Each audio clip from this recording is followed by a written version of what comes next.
கல்விதான் யாராலும் பறிக்க முடியாத சொத்துன்னு நான் சொன்னது மட்டும் இல்ல, பலமுறை சொல்லிட்டே இருக்கிறேன். கல்விக்காக யார் பேசினாலும் அவங்கள மனசார நான் பாராட்டிக்கிட்டு இருக்கிறேன்.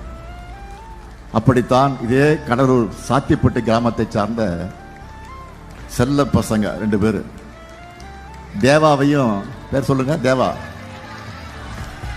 தேவா ஜீவா, தலைமைச் செயலகத்துக்கு அழைச்சு பாராட்டினேன், பார்த்திருப்பீங்க நீங்க. அதே போல நான் முதல் திட்டத்தில் இதே கடலூர் மாவட்டம் வேக கொள்ளையை சார்ந்த இந்துமதி, வடக்குத்து பகுதியை சார்ந்த பத்மாவதி கடந்த ஆண்டு யூபிஎஸ்சி தேர்வில் வெற்றி அடைஞ்சிருக்கிறாங்க. இப்படி நம்ம பிள்ளைகள் பெறக்கூடிய வெற்றியைத்தான் திராவிட மாடல் ஆட்சியோட வெற்றியா பார்க்கிறேன். இது மாதிரி திராவிட மாடலோட அடையாளமா லட்சக்கணக்கான சக்சஸ் ஸ்டோரிஸ் இருக்கு.